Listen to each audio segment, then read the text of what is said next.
जय मसीह की। मसीह में मेरे प्यारे भाई और बहनों, मैं आपका भाई सूरज हमेशा की तरह एक बार फिर से आप सभी को सत्य की खोज में स्वागत करता हूं। तो चलिए हम शुरू करते हैं हमारे आज के बाइबल अध्ययन।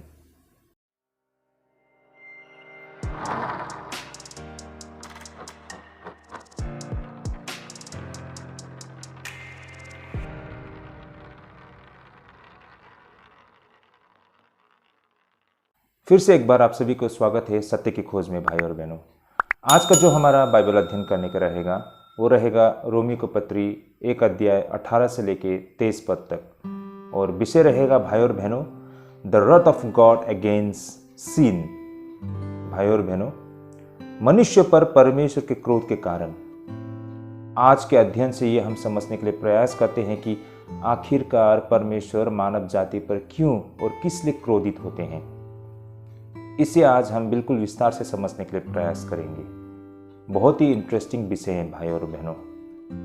इस विषय से मैं ये कहना चाहता हूँ कि कहीं आप पर भी परमेश्वर का क्रोध नहीं आ पड़े, है ना। हमारे जीवन में या किसी भी मनुष्य व्यक्ति पर परमेश्वर उस व्यक्ति पर क्रोध होना, उसके क्या मायने होते हैं, आज इसे हम समझने जा रहे हैं भाई और बहनों। इससे पहले कि जो हमारे जितने भी अध्ययन हैं आप हमारे प्लेलिस्ट से देख सकते हैं, और साथ ही मेरी आप सभी से ये निवेदन भी रहेगा कि कृपया करके आप हमारे वीडियो को सब्सक्राइब करें ताकि आप तक सही समय पर हमारे वीडियो पहुंच सके। स्पेशली जो ऑल नोटिफिकेशन है ना, उसे दबा के रखिए ताकि जैसे ही हमारे वीडियो पब्लिश होते हैं तो आपको नोटिफिकेशन मिल जाए। तो भाई और बहनों, चलिए हम शुरू करते हैं हमारे आज के अध्ययन। विषय रहेगा मनुष्य पर परमेश्वर के क्रोध के कारण।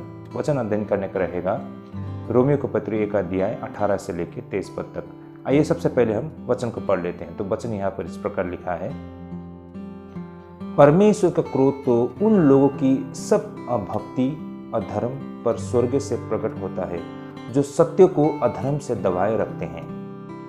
भाई और बहनों, यहाँ पर प्रेरित पौलुस ये बात पर जोर देकर कहते हैं कि परमेश्वर का क्रोध तो उन लोगों की सब अभक्ति और अधर्म पर स्वर्ग से प्रकट होता है जो सत्य को अधर्म से दबाए रखते हैं।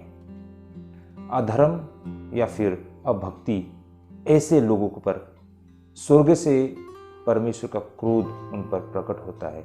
आगे लिखते हैं यहाँ पर, इसलिए कि परमेश्वर के विषय का ज्ञान उनके मनों में प्रकट है क्योंकि परमेश्वर ने उन पर प्रकट किया है, क्योंकि उसके अनदेखे गुण अर्थात उसकी सनातन सामर्थ्य और परमेश्वरतः जगत की सृष्टि के समय से उसके कामों के द्वारा देखने में आते हैं, यहाँ तक कि वे निरुत्तर है। भाई और बहनों, हम बिल्कुल सृष्टि के बिल्कुल शुरुआत से ही परमेश्वर का कार्य हम चारों ओर हम देख पाते हैं। उन हर एक चीज़ में परमेश्वर को हम देख पाते हैं और हमारे लिए सीख होती है। यही कारण भाई और बहनों, हम परमेश्वर के कार्य परमेश्वर की इच्छा से हम बिल्कुल अनजान है ये हम नहीं कह सकते हैं। इसे हम बिल्कुल विस्तार से आगे हम समझेंगे।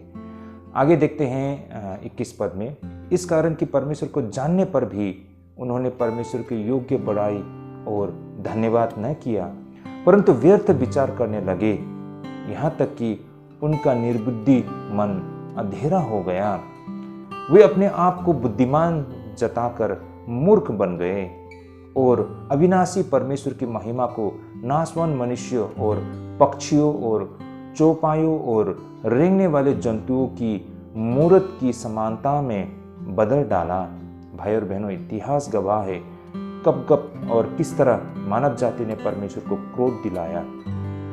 आज भाई और बहनों, इन्हीं वचन को आधार बनाते हुए पौलुस क्या कहने चाहते हैं, यहाँ से आप और हमारे लिए बहुत बड़ी सीख है भाई और बहनों, जिसे आज हम अभी अध्ययन करने जा रहे हैं। तो भाई और बहनों, अंत तक बने रहिएगा। परमेश्वर का क्रोध के कारण जो हमारा आज का विषय है। तो भाई और बहनों, इससे पहले के पैसेज में प्रेरित पौलुस उस रिश्ते के विषय में सोच रहे थे जिसमें से एक व्यक्ति विश्वास के माध्यम से जीवन में प्रवेश कर पाएगा।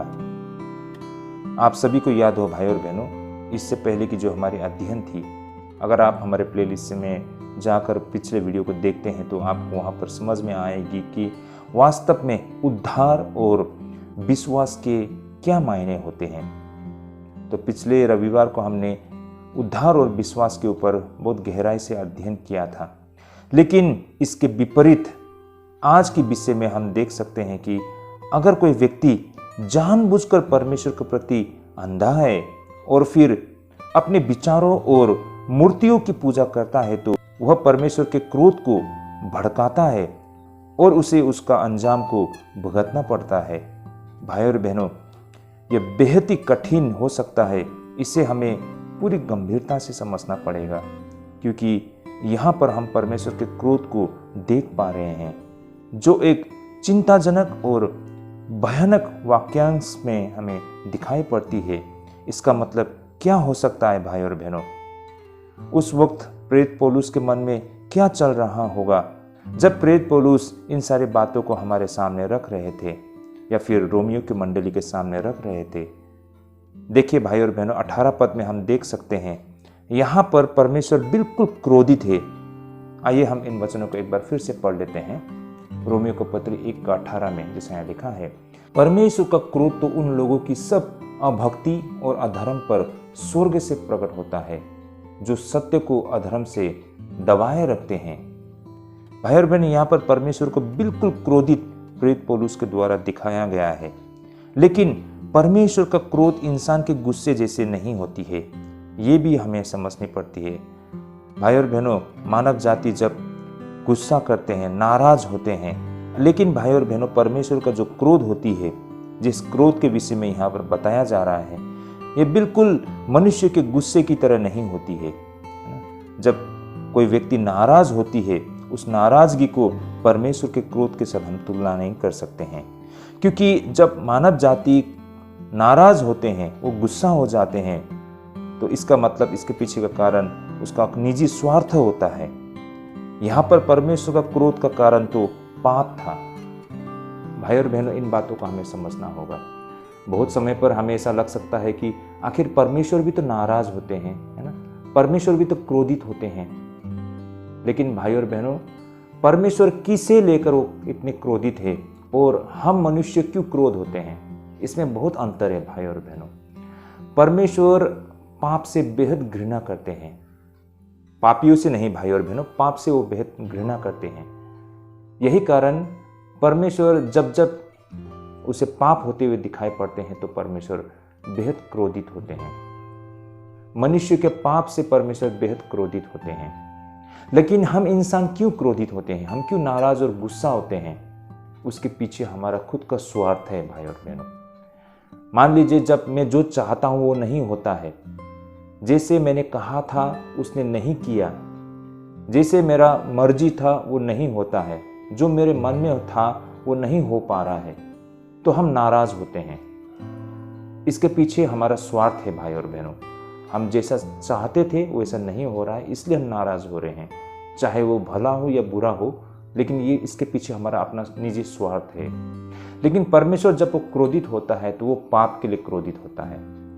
इतिहास गवाह है, बाइबल में हम अलग अलग स्थान में जब अध्ययन करते हैं, तो हमको ये बात समझ में आती है कि हर बार परमेश्वर इसलिए क्रोधित होता है कि जब मानव जाति वो पाप करता है।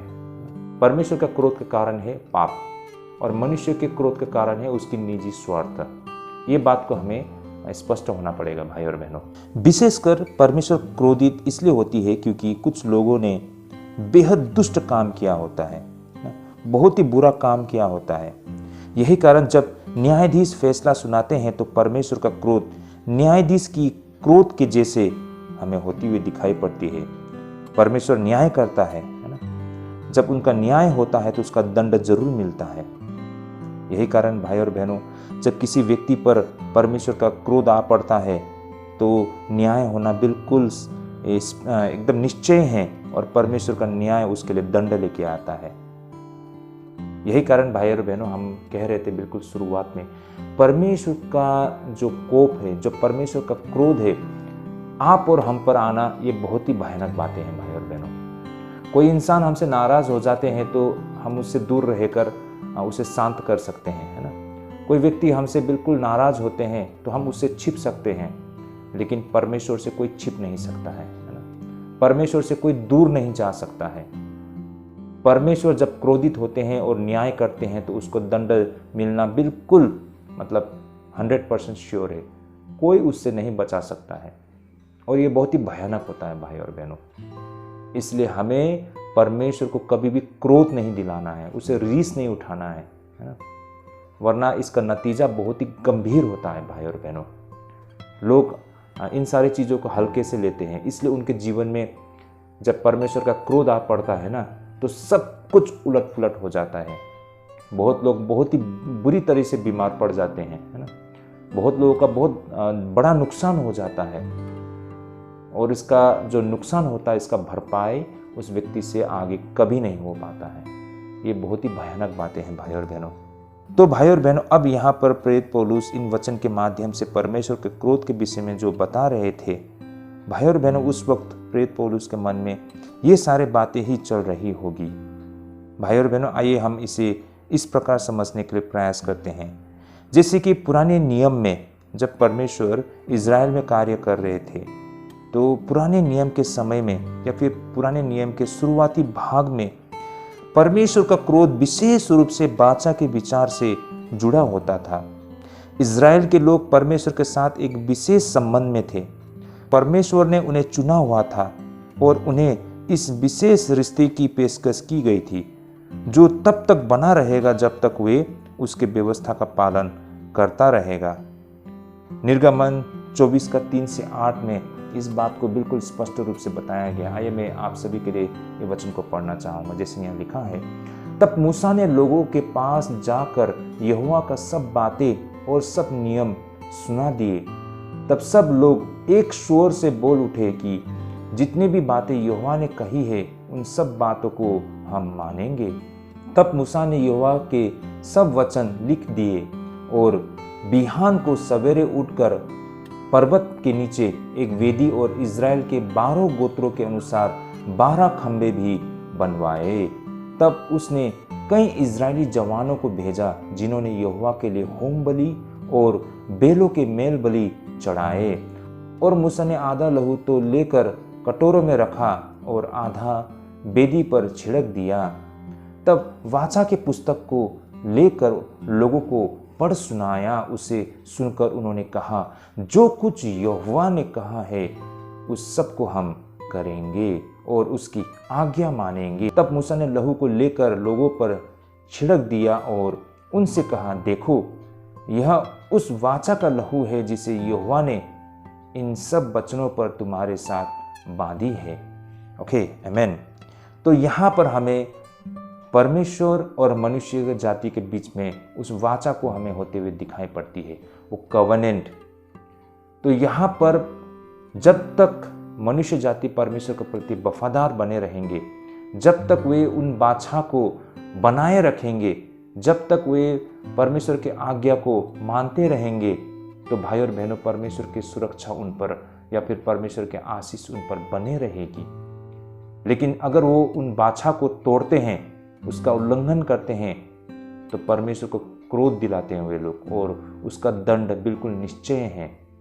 तो ये भाई और बहनों, ये पवित्र वाचा थी परमेश्वर और मनुष्य जाति के बीच में, जो हमें पुराने नियम में कई स्थान पर दिखाई पड़ती है। और जब जब लोगों ने इस वाचा को तोड़ा है, उनको इसका दंड अवश्य मिला है। भाई और बहनों, हमें ये नहीं भूलना चाहिए कि इजरायली एक चुने हुए जाति थे।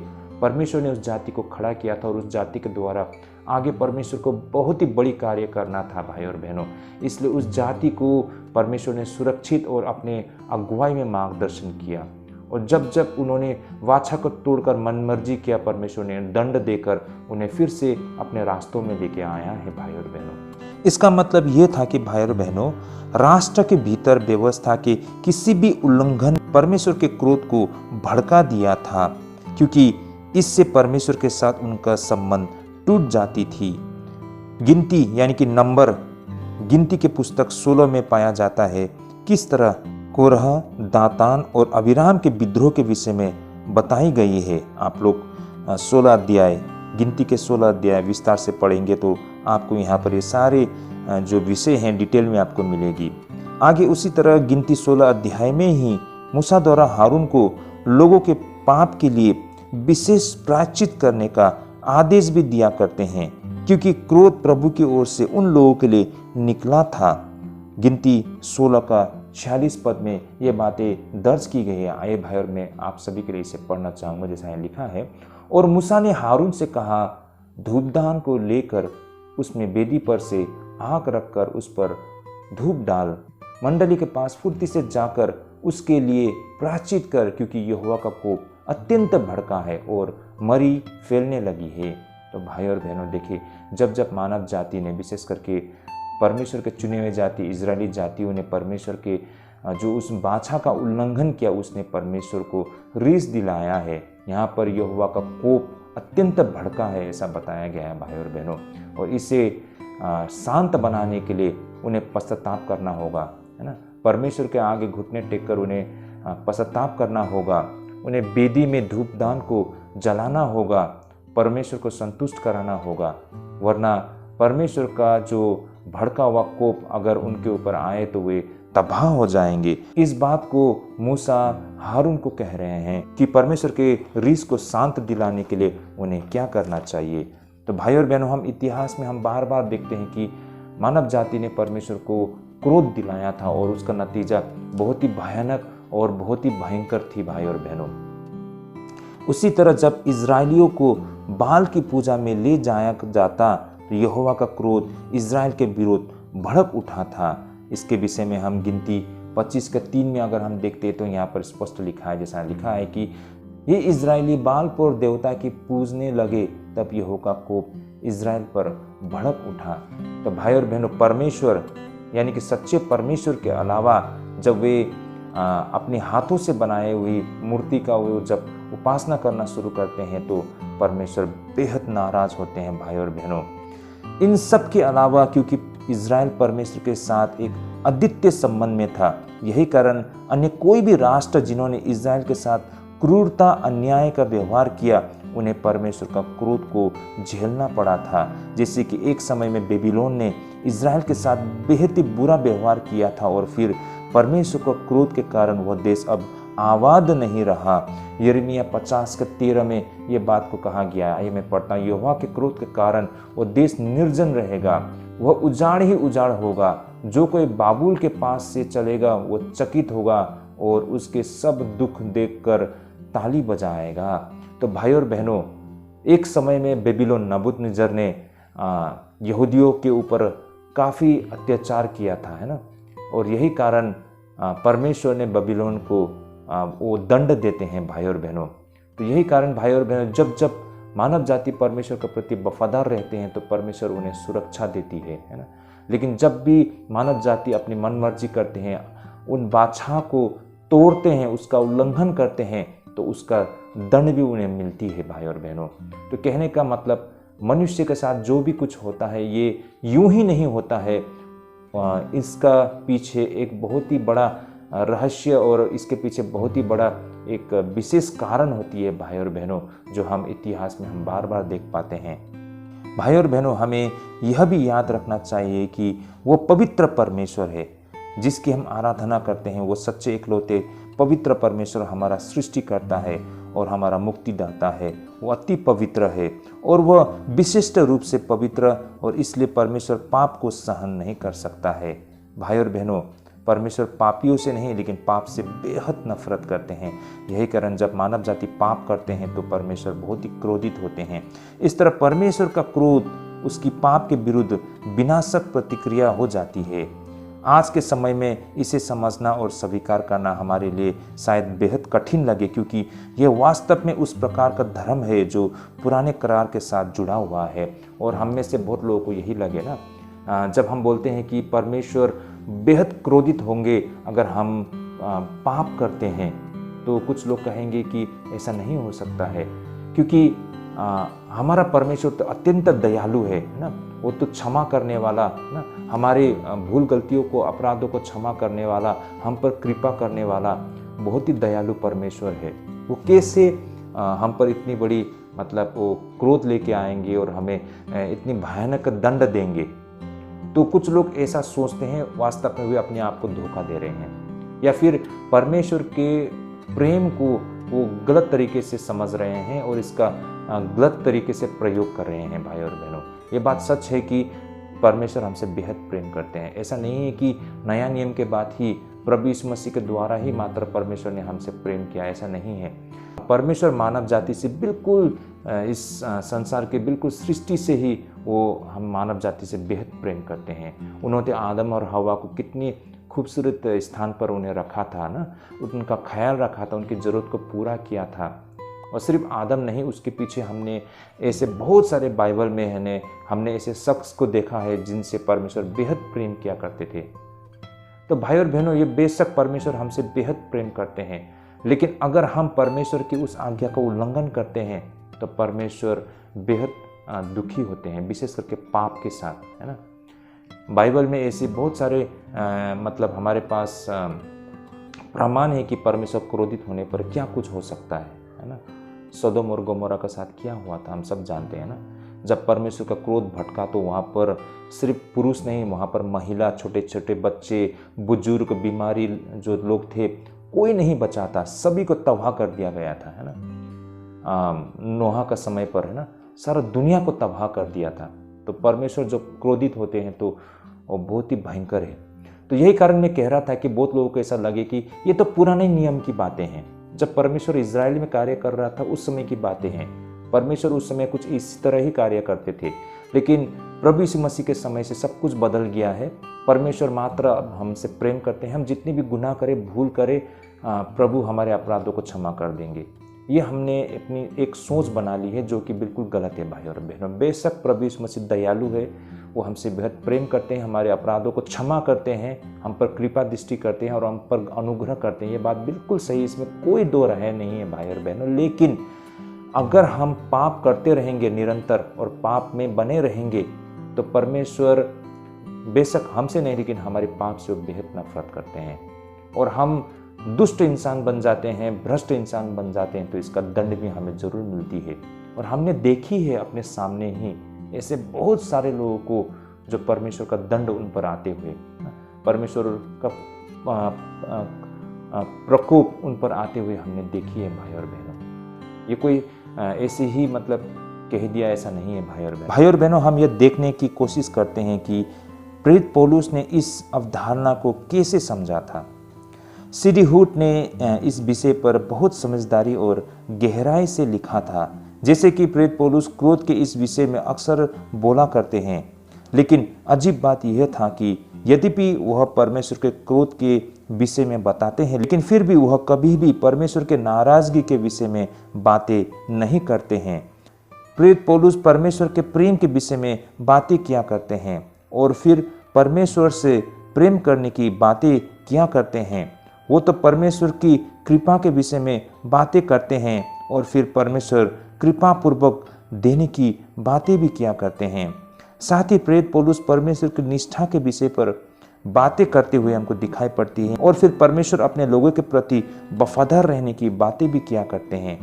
लेकिन भाई और बहनों, अजीब बात यह थी कि यद्यपि वह परमेश्वर के क्रोध के विषय में हमें बताते हैं, लेकिन फिर भी वह परमेश्वर की नाराजगी के विषय में कभी नहीं बताते हैं। इसका मतलब यह था कि परमेश्वर का प्रेम और क्रोध के संबंध में कुछ विशेष अंतर है। वास्तव में प्रेरित पौलुस, हम अगर नया नियम में देखते हैं तो करीबन 3 बार परमेश्वर के क्रोध के विषय में बताया करते हैं। हमें ऐसा लग सकता है, मैं फिर से एक बार कहता हूँ भाई और बहनों, हम ऐसा कह सकते हैं कि परमेश्वर के क्रोध के विषय में हम मात्र पुराने नियम में पाते हैं। जब जब लोग परमेश्वर के उस वाचा को तोड़ते हैं तभी परमेश्वर मानव जाति से नाराज होते हैं, क्रोधित होते हैं और उन्हें दंड दिया करते हैं। लेकिन नया नियम में ऐसा नहीं है, हम ऐसा बोल सकते हैं। लेकिन भाई और बहनों, नया नियम में भी हमें कहीं स्थान पर, बहुत सारे स्थान पर परमेश्वर के क्रोध के विषय में हम जान सकते हैं। उसमें से कुछ एक स्थान से मैं आपके सामने वचन को रखना चाहता हूँ। जैसे कि प्रेरित पौलुस कहते हैं इफिसियों की पत्री 5:6 में यहाँ लिखा है कि कोई तुम्हें व्यर्थ बातों से धोखा न दे, क्योंकि इनकी कामों के कारण परमेश्वर का क्रोध आज्ञा न मानने वालों पर भड़कता है। भाई और बहनों, यहाँ पर आप साफ साफ देख पाते हैं, परमेश्वर का क्रोध आज्ञा न मानने वालों पर भड़कता है। जो कोई परमेश्वर का आज्ञा नहीं मानता है उस पर परमेश्वर का क्रोध भड़कता है। फिर कुलिस्सियों 3:6 में क्या लिखा है? इन्हीं के कारण परमेश्वर का प्रकोप आज्ञा न मानने वालों पर पड़ता है। भाई और बहनों, ऐसे बहुत सारे प्रमाण मिलती है, लेकिन मात्र मैं 2 स्थान से ही वचन को यहाँ पर रख रहा हूँ। यहाँ पर जोर दिया गया है कि परमेश्वर का प्रकोप या परमेश्वर का क्रोध तभी भड़कता है जब लोग परमेश्वर की आज्ञा का पालन नहीं करता है। वही तो था पुराने नियम में भी भाई और बहनों, जब जब लोगों ने परमेश्वर के उस वाचा का उल्लंघन किया, उस कवेनेंट को तोड़ा, परमेश्वर का क्रोध उन पर भड़का है और उन्हें दंड मिली है। वही चीज नया नियम में भी हम देख पाते हैं। वो नए नियम की बाछा जो यीशु मसीह ने कल्वरी क्रूस में अपने आप को बलिदान करके वो बाछा मानव जाति के साथ बांधा है, उस बाछा को उस आज्ञा को जब हम तोड़ते हैं तो भाई और बहनों परमेश्वर का क्रोध भड़कता है। देखिए भाई और बहनों, जब हम आदम और हव्वा को देखते हैं पुराने नियम में, तो परमेश्वर आदम और हव्वा से क्यों इतनी नाराज होते हैं ना, क्यों इतने क्रोधित होते हैं? इसलिए नहीं कि उन्होंने जो चीज नहीं खाने को कहा था वो चीज खाया इसलिए परमेश्वर उनसे नाराज है, बल्कि परमेश्वर उनसे इसलिए क्रोधित है क्योंकि उन्होंने परमेश्वर के आज्ञा का उल्लंघन किया था। जो कुछ मत करो कहा था वही उन्होंने किया, इसलिए परमेश्वर उनसे क्रोधित होते हैं। तो कहने का तात्पर्य, जब आज्ञा न मानने पर परमेश्वर उस व्यक्ति से बेहद क्रोधित होते हैं। देखिए, स्वर्ग के राज्य में कौन प्रवेश कर सकता है? प्रभु यीशु मसीह ने क्या कहा था? कौन लोग स्वर्ग के राज्य में प्रवेश कर सकता है? जिन्होंने बपतिस्मा लिया है ना, जो चढ़ावा देते हैं, जो प्रार्थना किया करते हैं, जो सुसमाचार प्रचार करते हैं, कौन लोग परमेश्वर के राज्य में प्रवेश कर सकता है? प्रभु यीशु मसीह ने इन बातों पर बिल्कुल स्पष्ट कहा था, जो कोई मेरे पिता की आज्ञा को पूरा करता है। कहने का तात्पर्य, जो परमेश्वर के आज्ञा को पालन करता है वही व्यक्ति स्वर्ग के राज्य में प्रवेश कर सकता है। और कौन व्यक्ति नरक जाता है, कौन व्यक्ति दंड का योग्य है? जो परमेश्वर का आज्ञा का उल्लंघन करता है। वही चीज पुराने नियम में भी किए थे लोगों ने, परमेश्वर की उस कवेनेंट को तोड़ के, है ना, उस बाछा का उल्लंघन करके लोगों ने परमेश्वर को रीस दिलाया था और उसका दंड उन पर आया था। नया नियम में भी वही चीजें भाई और बहनों, जब लोग परमेश्वर की आज्ञा का उल्लंघन करते हैं तो उन पर वो दंड आती है, परमेश्वर का क्रोध भड़क जाता है भाई और बहनों। तो आज्ञा न मानना वही परमेश्वर को रीस दिलाती है। ये बात हमें बिल्कुल यहाँ पर स्पष्ट होता है ना, यहाँ पर बिल्कुल स्पष्ट कहा गया है कि परमेश्वर का प्रकोप आज्ञा न मानने वालों पर आ पड़ती है। तो भाई और बहनों, ये अति महत्वपूर्ण है। तो इसलिए अगर कोई कहता है कि नया नियम में हम ऐसा कुछ नहीं पाते हैं जहाँ पर परमेश्वर मानव जाति से क्रोधित होते हैं, तो ऐसा बिल्कुल गलत है भाई और बहनों। आपके आज्ञा न मानने की वजह से परमेश्वर को आप क्रोधित कर रहे हैं, है ना, और इसका नतीजा बहुत ही गंभीर होता है। तो भाई और बहनों, यहाँ पर इन वचनों में हम देख पाते हैं कि अवज्ञाकारी बच्चे पर आने वाले परमेश्वर के क्रोध के विषय में यहाँ पर बताया गया है ना। ऐसे बच्चे लोग जो अवज्ञाकारी, है ना, जैसे कि हम अपने बच्चों में से कौन से बच्चे को हम बेहद प्रेम करते हैं, है ना, या फिर हमारे कलीसिया में होते हैं ना, या फिर हमारे गांव में, गली में, किन बच्चों से आप बहुत प्रेम करते हैं? जिस बच्चे को आप समझाने पर वो सुनते हैं, जिसे बताने पर वो आज्ञाओं को पालन करते हैं, ऐसे बच्चे से आप बहुत ही इम्प्रेस होते हैं ना, ऐसे बच्चों से आप बेहद प्रेम करते हैं, उससे आप सहयोग करना चाहते हैं। लेकिन जो कोई बच्चे अवज्ञाकारी होते हैं, कुछ कहो तो मुंह फिरा के चल देते हैं ना, आपको बहुत गुस्सा आता है। इसी तरह है भाई और बहनों, आत्मिक जीवन में भी अगर हम परमेश्वर के साथ हम इसी तरह व्यवहार करते हैं तो परमेश्वर को हम रीस दिलाते हैं। परमेश्वर उसे प्रेम करते हैं जो सुनने को, समझने को, आज्ञा को पालन करने को तैयार होता है। परमेश्वर ऐसे लोगों को मदद करते हैं। जैसे कि हम रोमियो की पत्री 3 अध्याय 5 से लेकर 6 पद में अगर हम पढ़ते हैं तो वहाँ पर जो लिखा गया उसके शाब्दिक अनुवाद हमें बताती है कि परमेश्वर जो मनुष्य पर क्रोध लाती है, लेकिन उसी तरह रोमियो 5 के 9 में हमें ये पता चलता है कि प्रेरित पौलुस क्रोध से बचाए जाने की विषय में बताती है। रोमियो 5 का 9 भाई और बहनों, मैं आप सभी के सामने इसे पढ़ना चाहूँगा। जैसे यहाँ लिखा है, सो जबकि हम अब उसके लहू के कारण धर्मी ठहरे तो उसके द्वारा क्रोध से क्यों न बचेंगे। तो भाई और बहनों, परमेश्वर के निकट आने पर परमेश्वर के क्रोध को हम शांत कर सकते हैं। जैसे मूसा ने हारून को कहा ना कि लोगों ने पाप किया था, तो मूसा ने हारून को कहा होम बलि जलाओ, लोगों को पश्चाताप करने को कहो, जिससे परमेश्वर का रीस शांत हो जाता है भाई और बहनों। उसी तरह हमने भी कई दफे परमेश्वर की आज्ञा का उल्लंघन करके पाप किया होगा, घोर अपराध किया होगा, परमेश्वर को रीस दिलाया होगा। भाई और बहनों, अपने गुनाहों के लिए पश्चाताप करें, परमेश्वर से क्षमा मांगे। भाई और बहनों, प्रभु हमारे पापों को क्षमा कर देते हैं। इन बातों को प्रमाण हम यहाँ के पौलुस के इन शब्दों से हमें मिलती है भाई और बहनों। उसी तरह भाई और बहनों, रोमियो 13:5 में वह क्रोध के विषय में परमेश्वर को आज्ञाकारी बनाए रखने के एक शक्तिशाली उद्देश्य के रूप में हमें बताती है।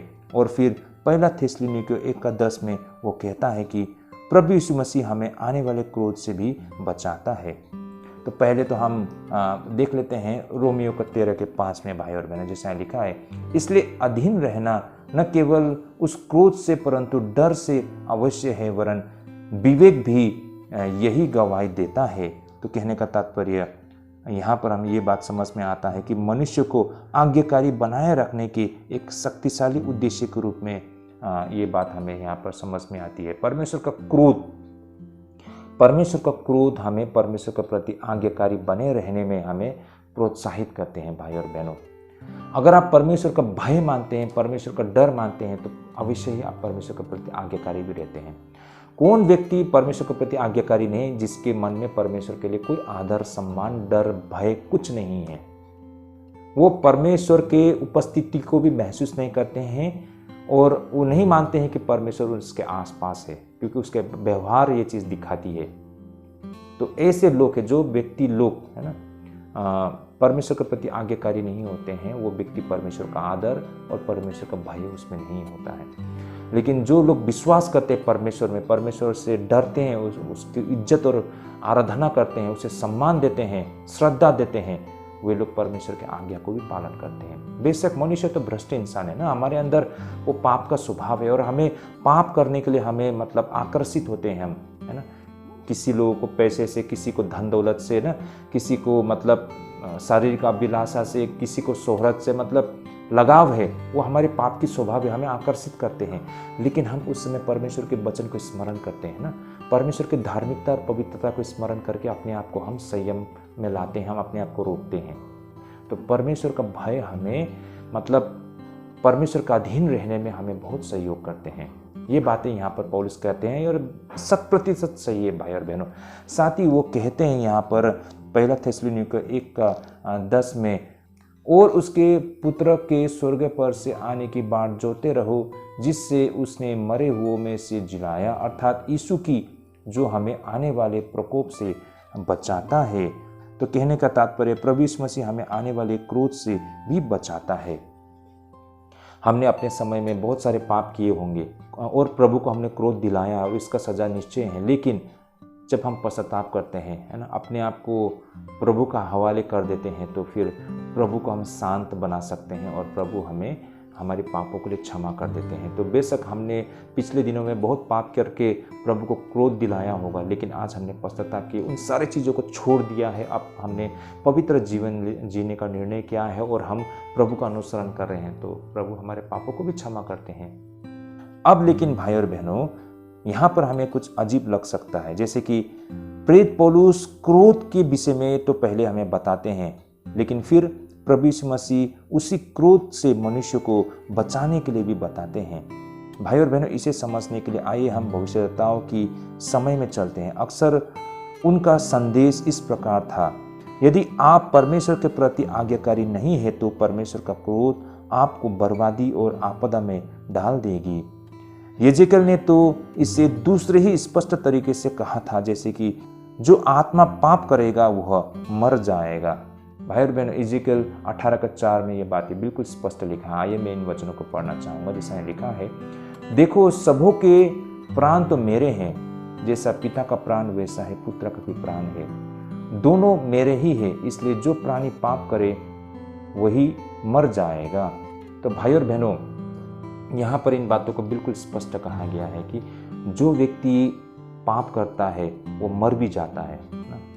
हो सकता है ये आत्मिक मृत्यु हो या फिर हो सकता है ये शारीरिक मृत्यु हो। लेकिन अगर आप भयंकर पाप करते हैं और पश्चाताप नहीं करते हैं, आप दुष्ट इंसान बनकर रहते हैं, तो आपका मृत्यु निश्चय है। वो शारीरिक मृत्यु है और फिर आत्मिक मृत्यु भी है। आत्मिक मृत्यु भी हमने देखे होंगे, लेकिन शारीरिक मृत्यु को मैंने बहुत लोगों को होते हुए देखा है। मैं अन्य विश्वासियों के विषय में नहीं बोल रहा हूँ भाई और बहनों, मैं विशेष करके विश्वासियों के विषय में ही बता रहा हूँ। ऐसे बहुत सारे लोग हैं भाई और बहनों जो आत्मिक मृत्यु वो मर चुके हैं या फिर शारीरिक मृत्यु मर चुके हैं। ऐसे ऐसे पास्टर्स मैंने देखे हैं, है ना, ऐसे ऐसे अगुआ लोग, चर्च लीडर लोग, जिसे हम बिल्कुल धर्मी पवित्र जन मानते हैं, है ना, कईयों साल से उन्होंने लोगों को शिक्षा दी है, उपदेश दी है, बड़े बड़े संस्थाओं में बड़े बड़े जिम्मेदारी उठाई है, लेकिन ऐसे व्यक्ति बड़े बड़े दुर्घटना में मारे जाते हैं, ऐसे बीमार हो जाते हैं कि उसका बचना नामुमकिन है या फिर इतनी तड़प तड़प के मरते हैं। ऐसा क्यों है? सिर्फ वो नहीं, उनका सारा परिवार में एक एक करके लोग मर रहे हैं, वो भी गंभीर गंभीर बीमारियों से। लेकिन वो पास्टर का परिवार है, एक चर्च एल्डर या फिर एक प्राचीन का परिवार है, एक एवेंजलिस्ट का परिवार है। ऐसा क्यों है भाई और बहनों? किस लिए है? ये क्या कारण हो सकता है? विशेष करके मैंने पास्टर और प्राचीन लोगों के परिवार में मैंने ज़्यादा देखा है। एक पास्टर और प्राचीन होकर इतनी बुरी तरीके से वो मरते हैं, वो सिर्फ नहीं, उनके परिवार के लोग भी ऐसे ही गंभीर बीमार होकर मरते हैं। मैंने ध्यान लगा कि जब उनके परिवार के, उनके इतिहास के विषय में मैंने अध्ययन किया तो मेरे को पता चला कि उनका परिवार बहुत ही अभक्ति परिवार है भाई और बहनों। है तो वो कहते हैं परमेश्वर का सेवक है, परमेश्वर का जन है, लेकिन वे लोग, उनका आचरण बिल्कुल अविश्वासियों की तरह है भाई और बहनों, अधर्मी, भक्तिहीन ऐसे परिवार लोग हैं, जिस वजह से उनके जीवन में इतनी बड़ी बड़ी बीमारियां आ जाती है, दुर्घटना से मारे जाते हैं भाई और बहनों। बड़ी दुख की बात है। इसलिए अगर आप इतनी बड़ी जिम्मेदारी लेकर आप परमेश्वर के नाम को बदनाम करते हैं, परमेश्वर के मार्ग में आप खलल डालते हैं, है ना, परमेश्वर के कार्य में आप रुकावट बनते हैं, तो दंड मिलना निश्चय है भाई और बहनों। आपको तो एक अच्छा उदाहरण लोगों को अगुवाई करना चाहिए था, लेकिन आपने तो बुरा उदाहरण दिया है। आपने उस वाचा का उल्लंघन किया, आपने उस आज्ञा को तोड़ा है, तो शारीरिक मृत्यु भी आपको मरना पड़ेगा। बेशक आत्मिक मृत्यु तो बहुत पहले हो ही चुका होगा, लेकिन शारीरिक मृत्यु को भी हम होते हुए हम देख पाते हैं। तो क्या कहेंगे ऐसे लोगों के विषय में? तो इस तरह भाई और बहन इज़ेकियल भविष्यद्वक्ता द्वारा कही गई बातें बिल्कुल हमें सच होते हुए दिखाई पड़ते हैं। अगर हमें इसे आधुनिक भाषा में कहे तो हम कहेंगे कि इस दुनिया में एक नैतिक व्यवस्था है, और जो आदमी देर सवेर इसका उल्लंघन करता है तो उसे कष्ट भी भुगतना पड़ता ही है, क्योंकि दुनिया किसी न किसी तरह से नैतिक नींव पर बनी रहती है। जो लंबे समय में अच्छों के साथ अच्छे ही होता है और दुष्टों के साथ बुरा ही होता है। भाई और बहनों, ये बातें 100% बिल्कुल सही है। ये सारा दुनिया एक नैतिक व्यवस्था, ना, एक मॉरल ऑर्डर पर टिका हुआ है। परमेश्वर ने एक सिस्टम, एक सिद्धांत बना के रखा है भाई और बहनों। यही कारण है भाई और बहनों, अच्छे के साथ अच्छा ही होगा लॉन्ग रन में। देखिए भाई और बहनों, हो सकता है आज के डेट में एक इंसान को सच्चाई में चलना बहुत कठिन है। अगर आप सच्चाई में चलेंगे तो आप जितना कमा रहे हैं ना, उससे आपको 2 वक्त का खाना निकालना भी मुश्किल होगा। हो सकता है आपके पास अच्छा घर ना हो या फिर अच्छे गाड़ी ना हो, ना, बहुत मुश्किल से आप अपने पेट भर रहे हो, लेकिन आप संतुष्ट है, और आगे जाके आपको इतनी आशीष मिलती है कि परमेश्वर आप पर कृपा दृष्टि बनाते हैं और आपका जीवन आगे जाके बहुत ही अच्छा हो जाता है। मैंने देखा ऐसे बहुत सारे परिवार 10 साल, 20 साल, 30 साल बाद में जाके देखते हैं तो उनका परिवार बहुत ही आशीषित है। बच्चे लोगों को सब पढ़े लिखे बन गए हैं, हर कोई सेटल हो चुके हैं, उनका बिजनेस है या फिर कुछ लोग नौकरी कर रहे हैं, उनका अच्छा घर है, परिवार है, सम्मान है। तो आज उनको हम इस स्थिति में देखते हैं, लेकिन उनका जो बैकग्राउंड, उनके जो पृष्ठभूमि को देखिए, आज से 20 साल पहले कैसे थे। वो बहुत गरीब थे, बहुत स्ट्रगल किया उन लोगों ने, सच्चाई में चला है, और भले ही लंबा समय लगा, लेकिन आज वो लोग बहुत आनंदित और खुशी है ना। बच्चे लोग कोई डॉक्टर बन गए हैं, कोई इंजीनियर बन गए हैं, अच्छा घर है, समाज में इज्जत है। तो यहाँ तक पहुँचने में उनको लंबा समय लगा। वे लोग बिल्कुल परमेश्वर में उन्होंने भरोसा किया, विश्वास किया, उस आज्ञा का उल्लंघन नहीं किया, दुनिया को देखकर नहीं चला, परमेश्वर में भरोसा किया।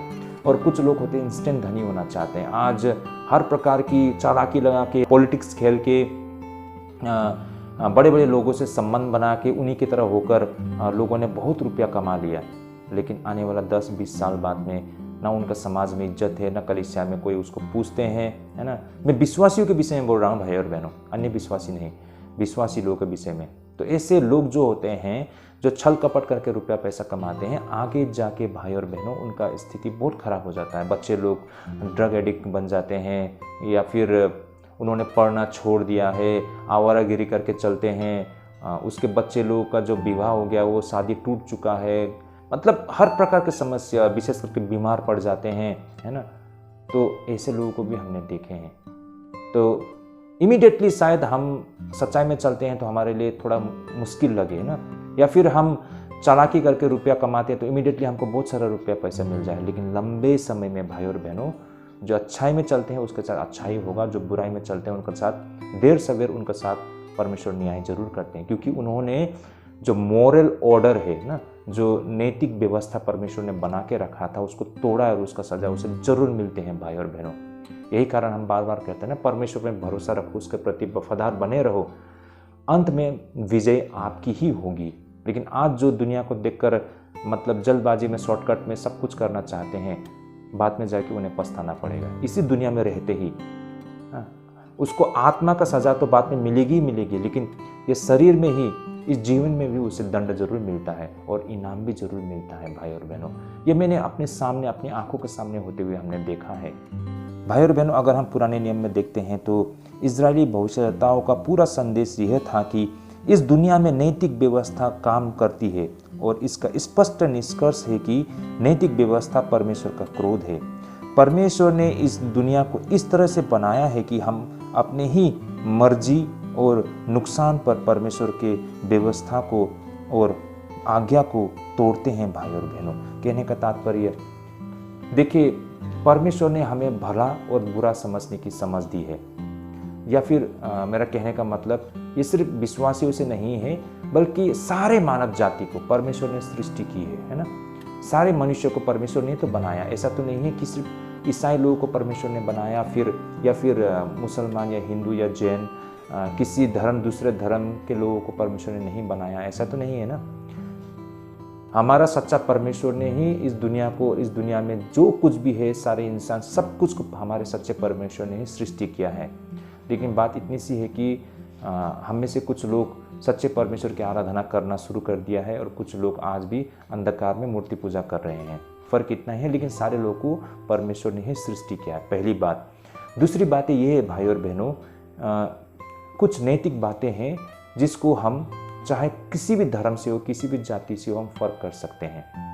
मेरा कहने का तात्पर्य भाई और बहनों, मान लीजिए चोरी करना एक पाप है, ये हम ईसाई लोग, हम क्रिश्चियन लोग इस बात को मानते हैं, और इन बातों को तो हिंदू या फिर मुसलमान या फिर जैन या बुद्धिस्ट हर कोई भी तो मानते हैं।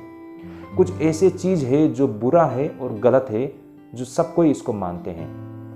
इसलिए हम कह रहे थे ना कि परमेश्वर ने हमें ये समझ दी है, चाहे किसी भी धर्म या जाति या किसी भी प्रांत से हो, वो व्यक्ति फर्क कर सकता है कि भला और बुरा क्या है, अंधेरा और सफ़ेद क्या है।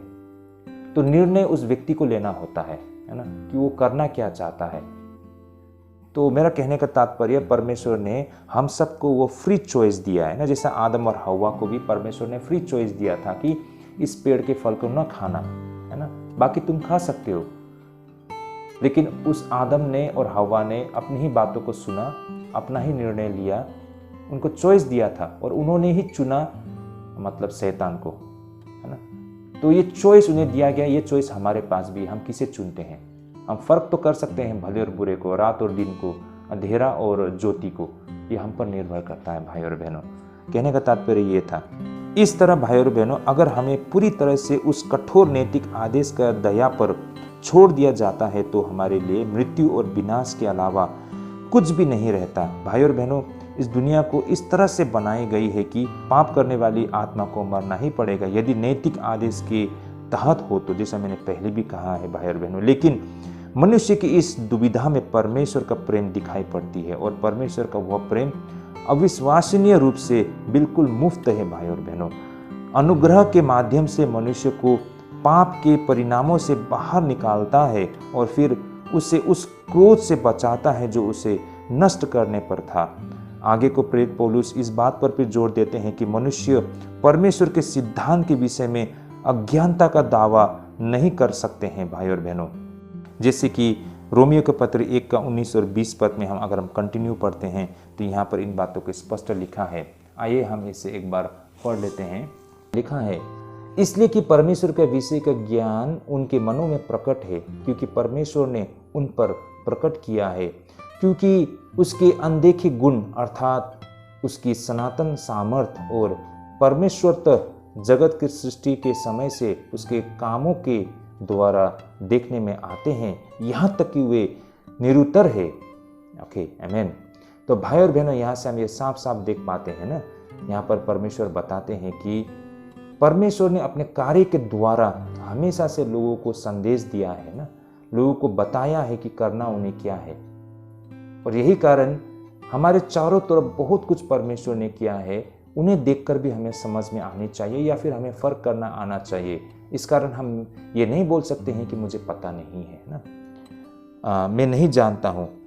हम अपनी अज्ञानता का दावा नहीं कर सकते हैं। देखिए ऐसा हम क्यों कहते हैं। परमेश्वर हम पर क्रोधित होते हैं तो हम पर दंड आता है, और उस समय लोग कहते हैं कि ऐसा क्यों हुआ हमारे पास, तो हम बोलते हैं कि आपने परमेश्वर का आज्ञा का उल्लंघन किया इसलिए आप पर दंड आई है। तो लोग बोलते हैं कि परमेश्वर की आज्ञा के विषय में मुझे कुछ समझ नहीं थी, मैं कुछ भी नहीं जानता था, मुझे पता नहीं है। देखिए भाई और बहनों, ऐसा हम क्यों कहते हैं। देखिए बहुत लोगों पर जब परमेश्वर का क्रोध भड़कता है ना, और उस वजह से उस पर दंड आती है, तो वो व्यक्ति बोलता है कि मेरे साथ ऐसा क्यों हुआ है। तो हम बताते हैं कि आपने शायद परमेश्वर का आज्ञा का उल्लंघन किया, इस कारण आप पर परमेश्वर का क्रोध आया है, परमेश्वर ने आपको दंड दिया है। तो बोलते हैं कि हमें इसकी समझ नहीं थी ना, हम नहीं जानते थे। वे दावा करते हैं कि वो नए विश्वासी है।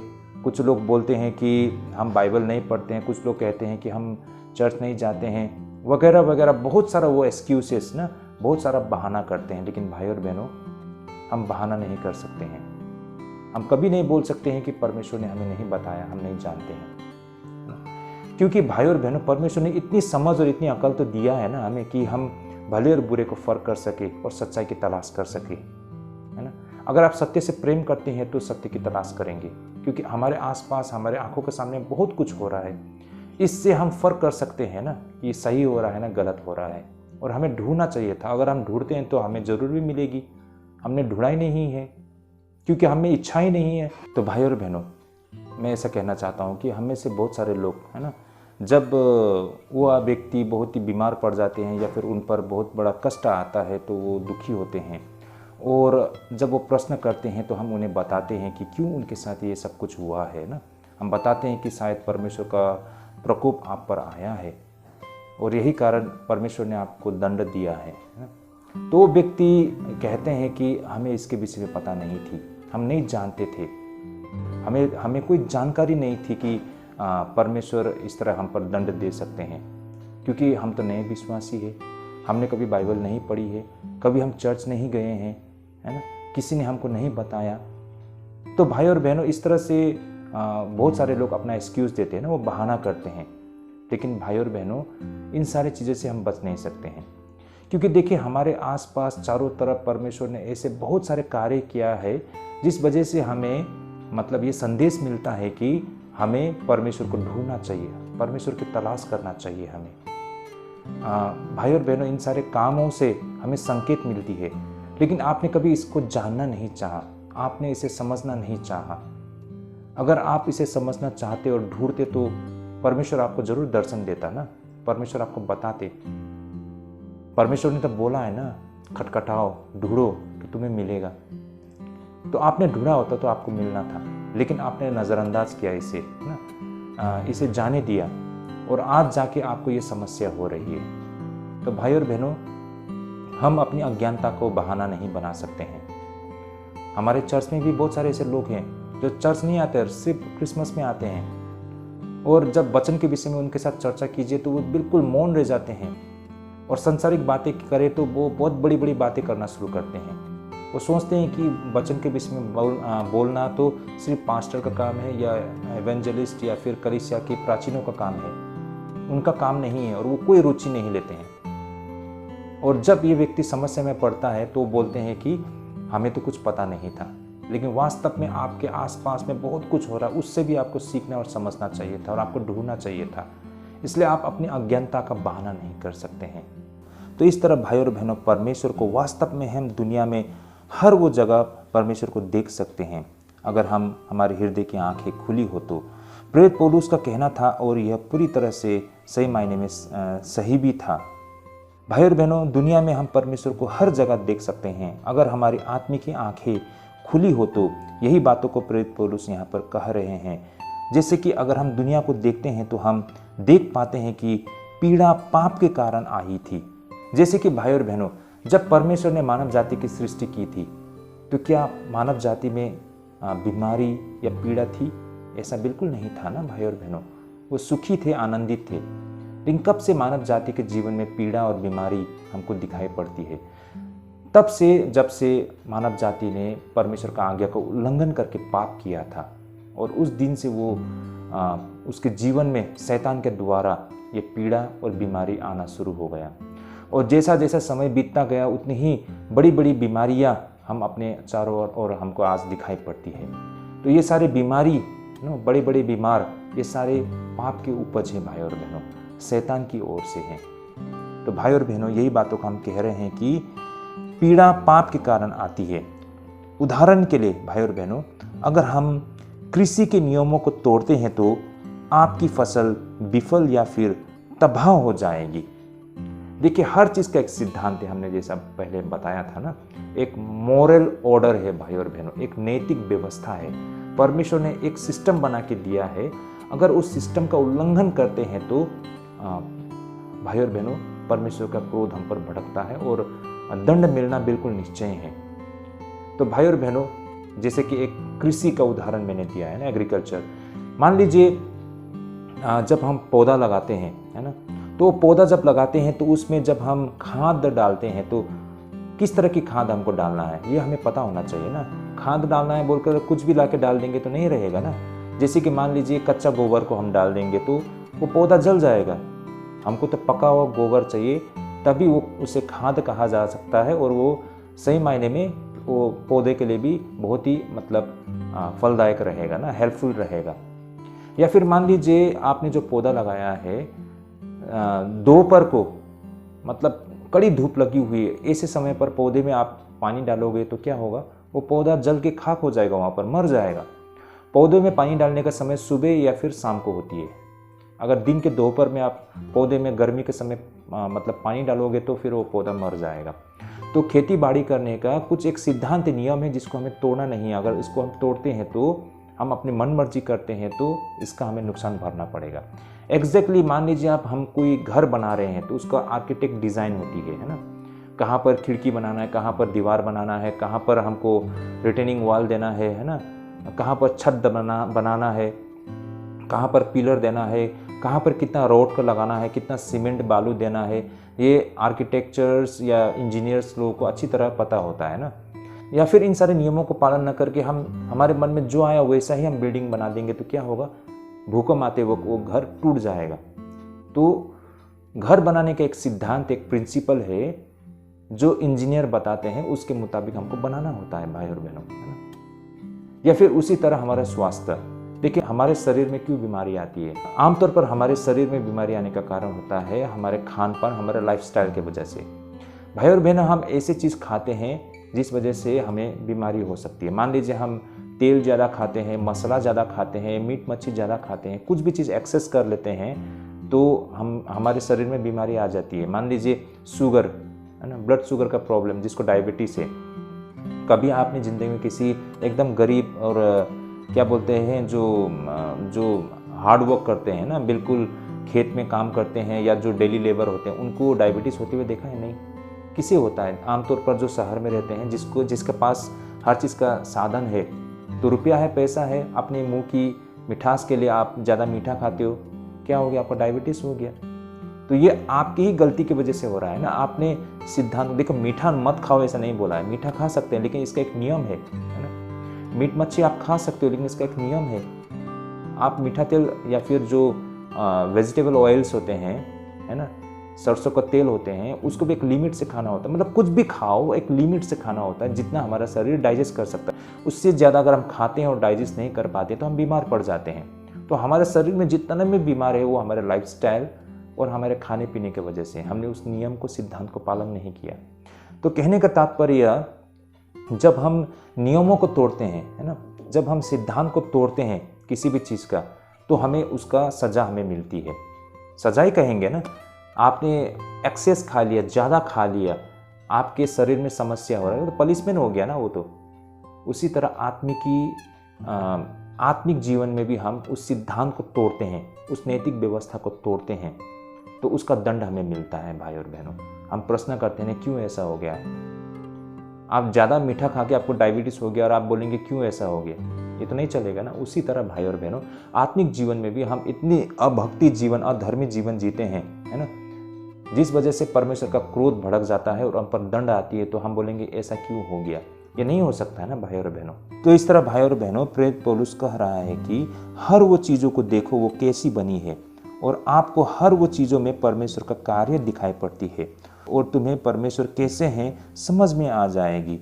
इस तरह अब प्रेरित पौलुस और भी आगे बढ़कर कहते हैं कि पापियों ने आखिर क्या कुछ किया था, है ना। रोमी को पत्र 1 का 21 से लेकर 23 पद में अगर हम पढ़ते हैं तो हमको यहाँ पर समझ में आती है कि मानव जाति ने कितना बुरा काम परमेश्वर के खिलाफ ना, परमेश्वर को रीस दिलाने में, परमेश्वर को क्रोध को भटकाने में लोगों ने क्या कुछ किया है। यहाँ से हम अपने आप को भी तुलना कर सकते हैं। आइए पहले हम रोमियो का पत्री 1 का 21 से हम कंटिन्यू करेंगे। आप लोगों को याद रखना चाहिए हमारा आज का अध्ययन रोमियो का पत्री 1 अध्याय 18 से लेकर 23 पद तक में है। तो इसलिए मैं अभी 21 से लेकर 23 पद तक पढ़ लेता हूँ। जैसा लिखा है, इस कारण कि परमेश्वर को जानने पर भी उन्होंने परमेश्वर के योग्य बड़ाई और धन्यवाद न किया, परंतु व्यर्थ विचार करने लगे, यहाँ तक कि उनको निर्बुद्धि मन अधेरा हो गया।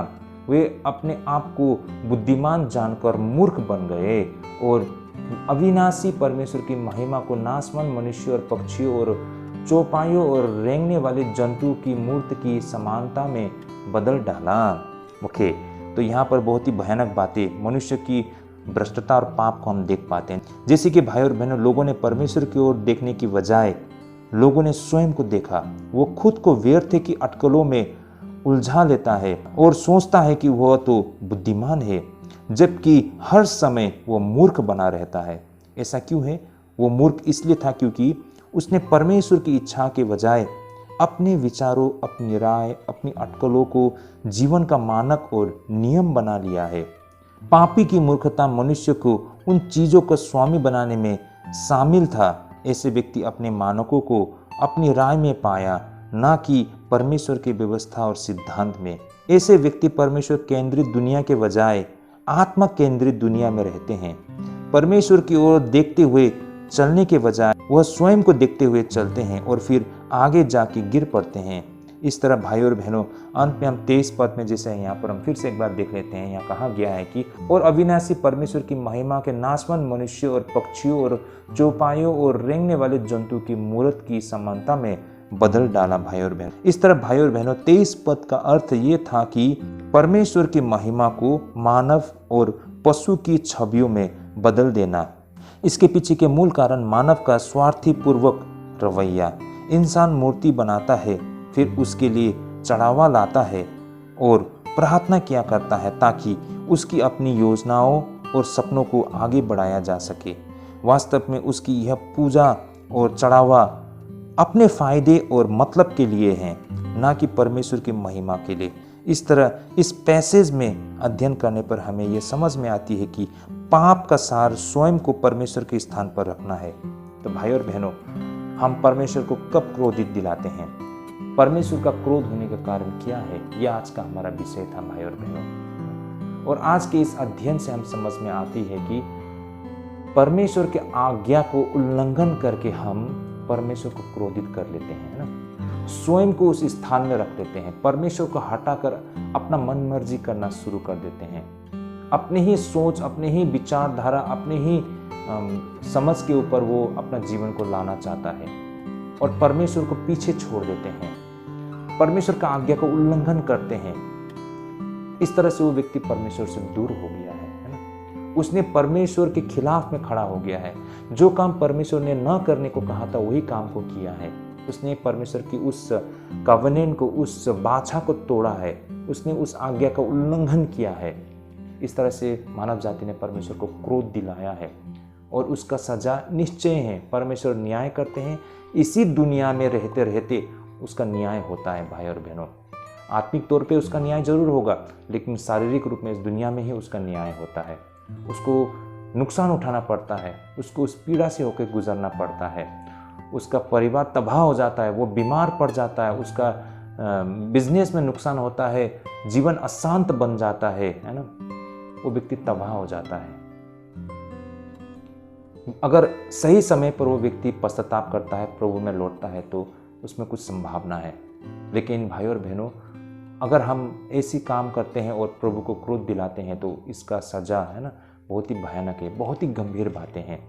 तो आज के अध्ययन से हमें यह समझना होगा, कहीं हमने परमेश्वर को रीस दिलाना तो शुरू नहीं कर दिया है, कहीं हम परमेश्वर के क्रोध के कारण तो नहीं है।